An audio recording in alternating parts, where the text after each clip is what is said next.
Shalom, salam sejahtera di dalam kasih Yesus Kristus. Kita bersyukur pada hari ini kita dapat mengadakan ibadah minggu kita. Meskipun ia diadakan di rumah masing-masing, tetap hadirat Tuhan, penyertaan Tuhan memimpin setiap kita. Sebelum kita memulai dengan membaca firman Tuhan, mendengar penjelasan dari firman Tuhan pada pagi ini, mari kita berdoa. Saya memimpin kita di dalam doa. Bapa di sorga, Bapa yang kami sembah, di dalam nama Yesus Kristus Tuhan kami mengucap syukur untuk kesempatan yang begini baik, begitu yang indah sekali Tuhan berikan kepada kami. Kami dapat beribadah, memuji, menyembah Tuhan, bahkan saat ini kami mau membaca, merenungkan, dan belajar firman Tuhan. Jamalah setiap hati kami. Kuasailah pikiran hidup kami Tuhan. Supaya apa yang kami dengar dari firman-Mu menjadi pelajaran rohani, menjadi makanan rohani bagi hidup kami. Dalam nama Tuhan Yesus kami berdoa. Amin. Setelah yang dikasih oleh Tuhan, saya ingin mengajak kita membaca kitab 1 Timotius pasal 4 ayat yang ke-7 dan ayat yang ke-8.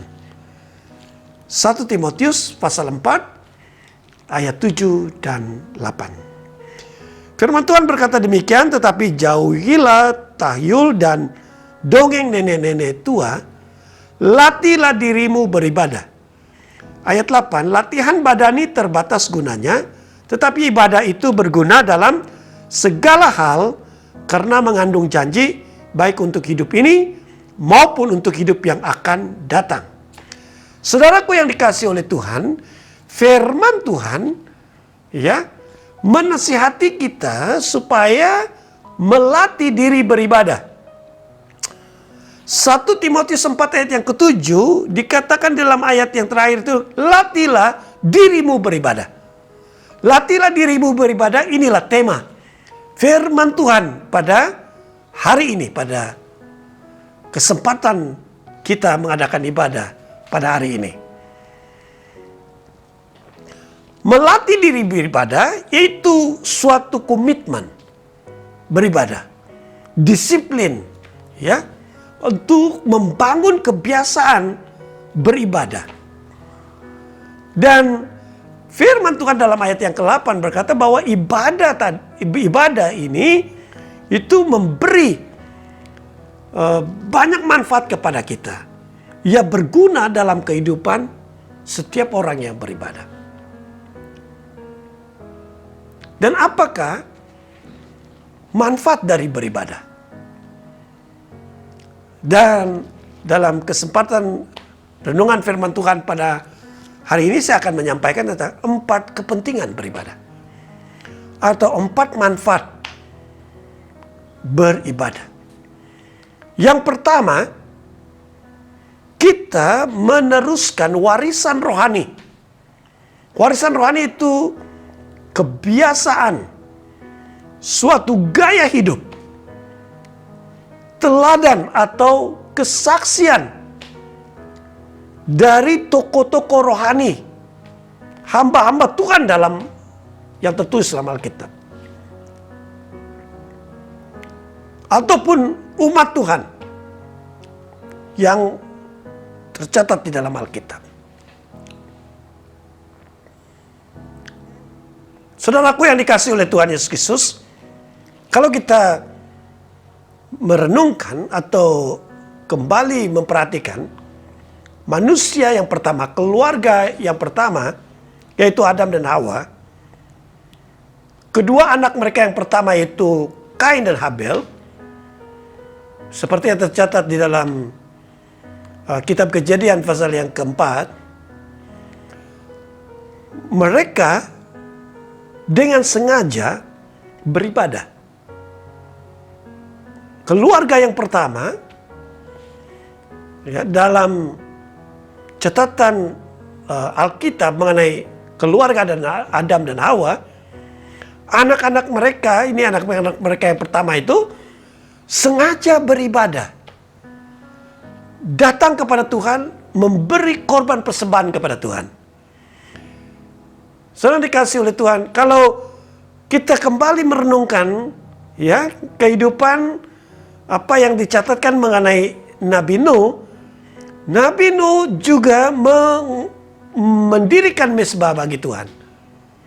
Setelah dia dan keluarganya diselamatkan dari peristiwa wabah atau kebinasaan yang besar. Abraham, Ishak dan Yakub, mereka membangun mezbah, mendirikan mezbah kepada Tuhan. Mereka beribadah mengucap syukur kepada Tuhan. Musa dipakai oleh Tuhan sebagai pemimpin rohani yang buat pertama kali ya membawa ibadah yang dilakukan oleh satu bangsa, satu umat. Ya, ini yang tercatat dalam Alkitab, tulisan Musa dalam 5 kitab yang pertama tulisannya dalam Perjanjian Lama.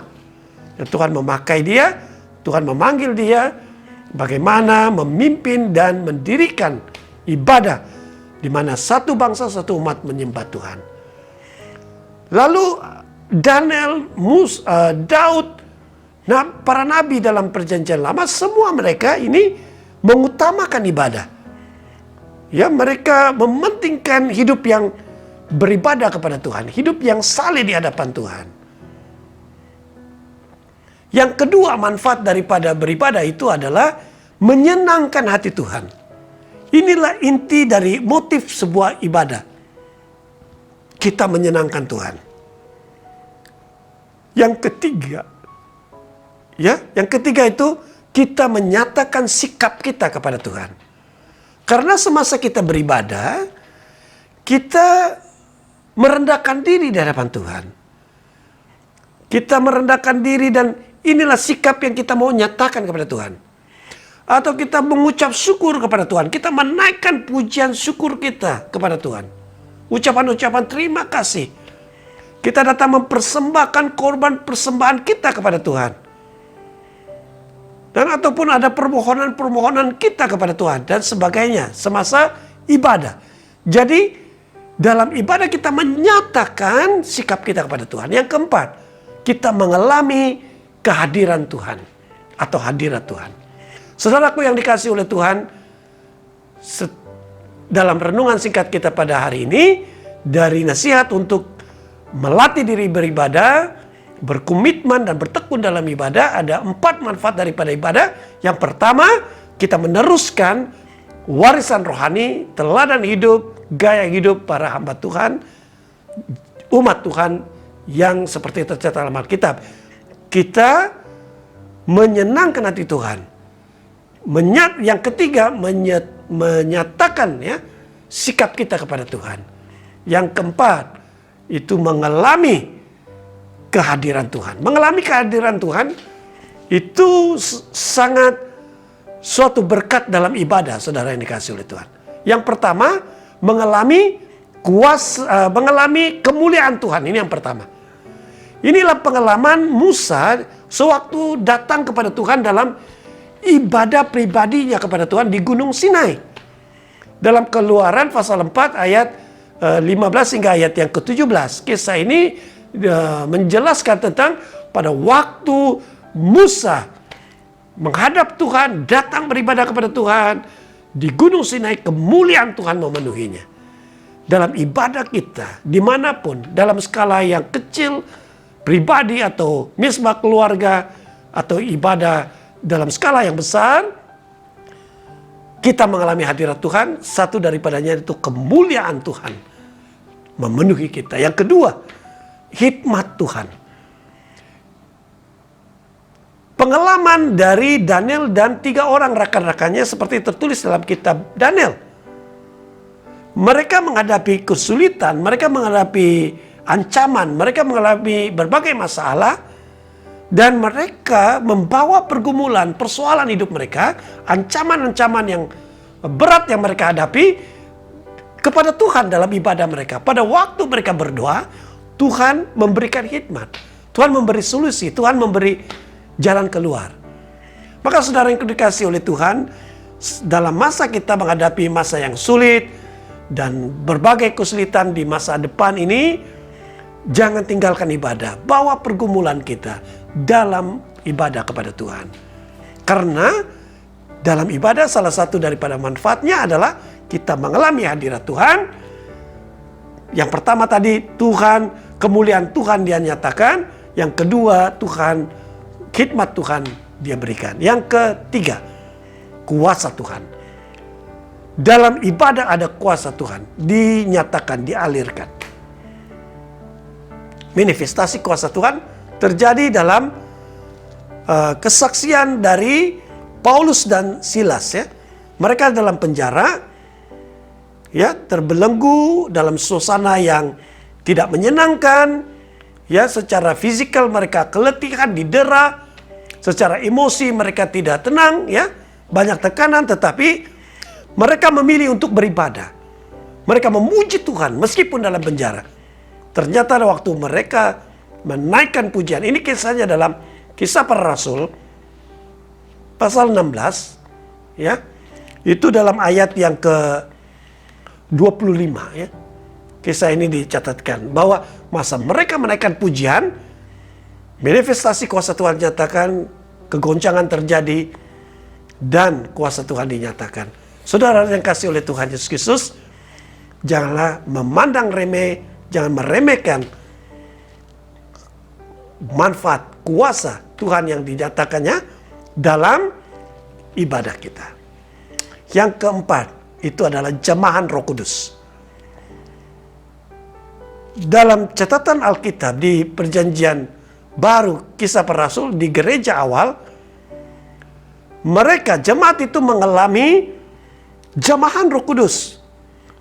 Pada waktu mereka bertemu, berkumpul, ya, beribadah dalam jumlah yang sekitar lebih 100 orang, pertemuan yang kecil, pertemuan di rumah, ya, ataupun pertemuan keluarga. Alkitab di Kisah Para Rasul mengatakan bahwa ibadah mereka yang sungguh-sungguh, hadirat Tuhan, jamahan Roh Kudus dinyatakan. Pertolongan daripada Roh Kudus, pimpinan Roh Kudus menyertai umat yang beribadah kepada Tuhan. Jadi saudara dikasih oleh Tuhan, dalam masa yang sulit, kesukaran-kesukaran apapun yang kita hadapi, persekitaran kita yang mungkin tidak menyenangkan, pilihlah untuk beribadah. Karena ibadah kita mengalami hadirat Tuhan. Kemuliaan Tuhan, khidmat Tuhan, kuasa Tuhan, dan jamahan Roh Kudus dinyatakan. Baik, di akhir daripada renungan firman Tuhan ini, sekali lagi kita merenungkan apa yang dikatakan dalam Ibrani pasal 10 ayat 25, ya. Saya ingin membacakan di bagian akhir dari renungan firman Tuhan pada hari ini. Ibrani 10 ayat 25, ya. Saya akan membaca firman Tuhan, katanya demikian, ya. 25. Janganlah kita menjauhkan diri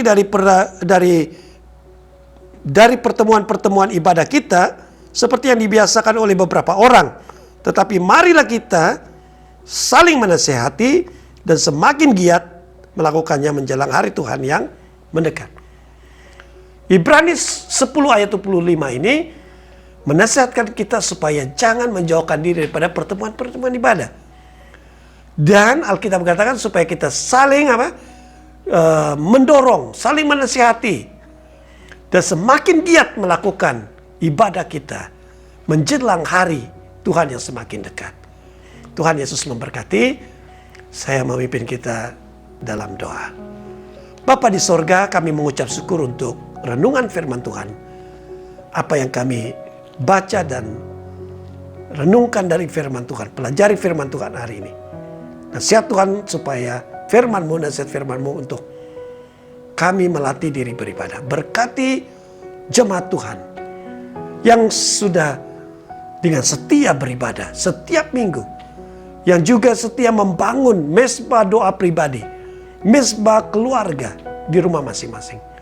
Tuhan memberkati, menguatkan, dan melindungi setiap kami umat-Mu, yang pengharapan kami hanya di dalam Yesus Kristus. Ini doa kami, dalam nama Tuhan Yesus, kami sudah berdoa mengucap syukur. Amin. Puji Tuhan, semoga Tuhan memberkati renungan dari firman Tuhan hari ini. Tuhan Yesus memberkati semua. Amin.